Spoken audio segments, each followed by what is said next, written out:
Иван работал в рыбацкой артели уже много лет. Ему еще повезло, что его сюда пристроил друг. В то время вообще с работой было напряженно. Семья у Ивана была большая, жена, мать жены и 5 детей. Где он только не пытался заработать, но все это были маленькие временные заработки, а детям, кроме еды, еще и одежда нужна и в школу собрать. И тут вдруг один знакомый предложил Ивану поработать в рыболовецкой артели. Там мужики уходили на озеро на несколько дней. Тяжело, но зато улов и стабильная большая зарплата. Иван работал больше остальных, подменял других, выходил сверх нормы. «Ты как будто из железа сделан», — говорил ему капитан. С тех пор прошло много лет, приятель уже не работал в том месте, а Иван к тому времени стал капитаном своей лодки. Так получилось, что он вроде как подсидел своего друга. Давным-давно, когда набирали команду на новый сезон, старый капитан Ивана взял, а приятеля нет. Сказал, что Иван один за 10 работает, а приятель любит отлынивать, отдыхать и сидеть на больничном. Друг обиделся на Ивана, а из-за безработицы ему пришлось уехать, когда Иван стал капитаном. Он хотел взять приятеля обратно, хоть и знал, что тот плохо работает, но чувствовал перед ним вину. Иван пытался найти бывшего друга, но так и не получилось, даже родители точно не знали, куда он уехал. Годы шли, дети повзрослели, выросли и разъехались. Стал Иван замечать какую-то холодность со стороны жены. Ну, а что делать, не молодеют, да и он тоже постоянно на работе. Как-то раз в одном из плаваний что-то стукнулось о борт лодки. Неужели бревно, не дай бог, пробоина, подумал Иван, подскочил и побежал осматривать судно. К лодке прибился гроб. Вот это находка.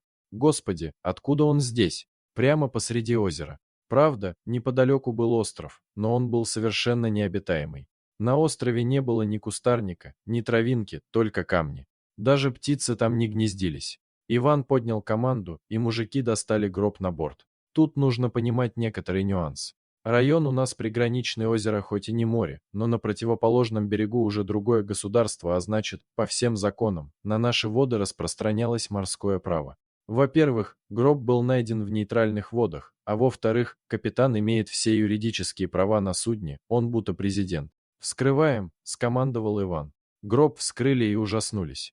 Рыбаки увидели там-то, чего никак не ожидали увидеть. В гробу были дети, мальчик и девочка. Им было лет по 10.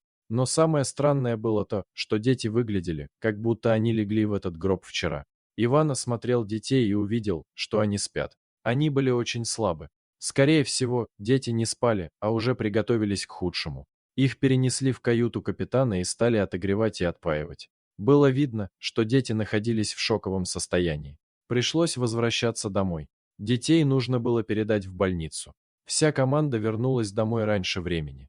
Детям вызвали скорую и отвезли в больницу. У Ивана было похолодание в отношениях с женой, но он никогда не думал, что жена может его предать. Но, зайдя в дом, он понял, что жена была не одна. И как вы думаете, кто оказался героем-любовником? Правильно, тот самый друг, который затаил обиду на Ивана. Как оказалось, он уже давно, именно с тех пор, как Иван стал капитаном, начал ухаживать за его женой. Потому Иван и не мог его разыскать. Тот запретил родителям говорить, что живет в соседнем городке. Ну что ж, решил Иван, жена сама сделала свой выбор. Скандалить и драться он не стал, собрал спокойно вещи, оставив любовников наедине.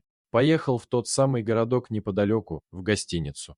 На следующее утро Иван проснулся разбитым, но, немного поразмыслив, пришел в себя.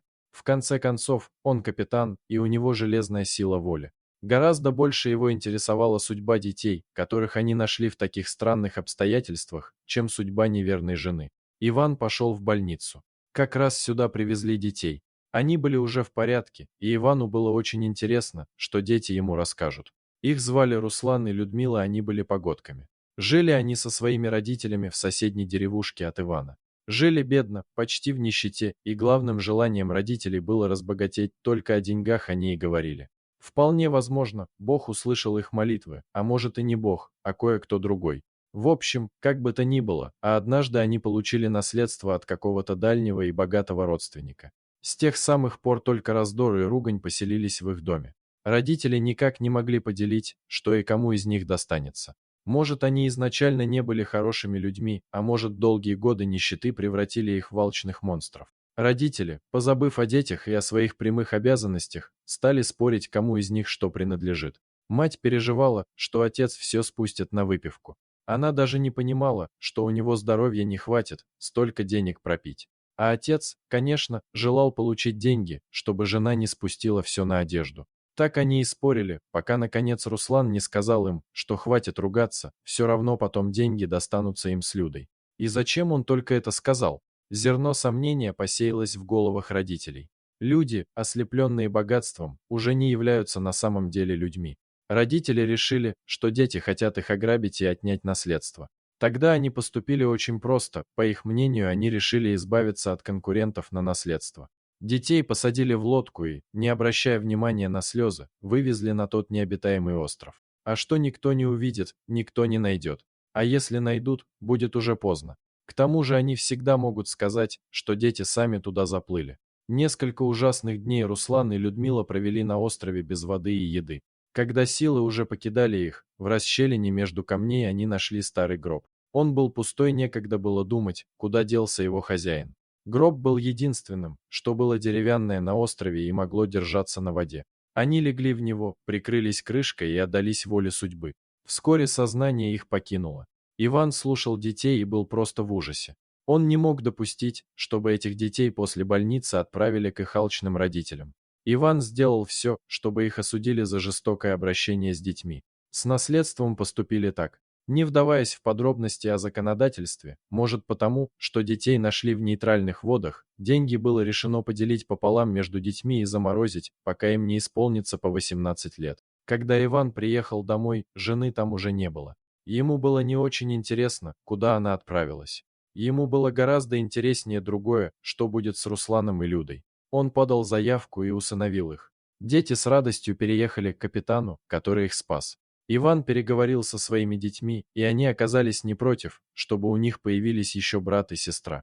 Дорогие зрители, если вам понравилась эта история, обязательно поставьте палец вверх и поделитесь этим рассказом со своими друзьями. Если вы впервые на этом канале и еще не подписаны на него, рекомендую подписаться прямо сейчас, чтобы не пропустить очередную захватывающую историю.